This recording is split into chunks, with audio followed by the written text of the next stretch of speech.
Praise the lord. దేవుని యొక్క శక్తి కలిగిన నామానికి మహిమ కలుగునుగాక.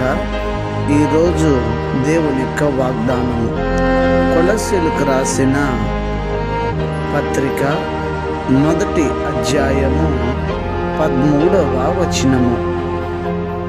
ఆయన మనలను అంధకార సంబంధమైన అధికారములో నుండి విడుదల చేసి తాను ప్రేమించిన తన కుమారుని యొక్క రాజ నివాసునిగా చేసెను అని ఇక్కడ రాయబడి ఉంటున్నది.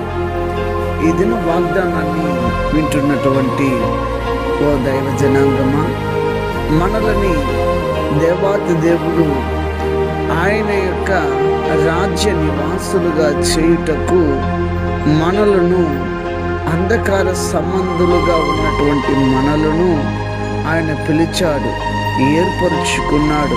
స్వరక్తాన్ని ఇచ్చి మన ప్రతి అతిక్రమములన్నిటినీ కూడా క్షమించి చీకటిలో ఉన్నటువంటి మనలను నిత్య వెలుగులో ప్రకాశించే ఒక జ్యోతులుగా ఈ భూమిలో మనము ఉండుటకు దేవుడు మనల్ని ఏర్పరచుకొని ఉన్నారు అన్న విషయాన్ని మనము గమనించి ఆయనకు సాక్షులుగా ఇక్కడ మనము జీవించాలి.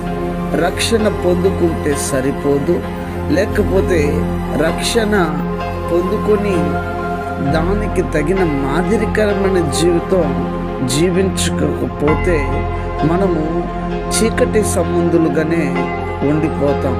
అలా ఉండకూడదనే మనల్ని తన రాజ్య వారసులుగా చేయుటకు ప్రభు అయిన క్రీస్తు ద్వారా ఒక ఒడంబడికను ఏర్పరిచి మనల్ని తండ్రితో సమాధానపరచుటకు క్రీస్తు ద్వారా మనకి అధికారం దేవుడు ఇచ్చాడు, అవకాశాన్ని ఇచ్చాడు. దీనిని మనము నిర్లక్ష్యపరచకుండా మనల్ని మనము జాగ్రత్తగా చూచుకొని ఆ బాటలో నడుస్తూ దేవునికి మహిమకరంగా జీవిద్దామా. ప్రార్థన. ప్రేమ స్వరూపి శ్రేష్టమైనటువంటి నామముకై వందనాలు, స్తోత్రాలు. ఏదైనా వాగ్దానం చేత మీరు మాతో మాట్లాడారు.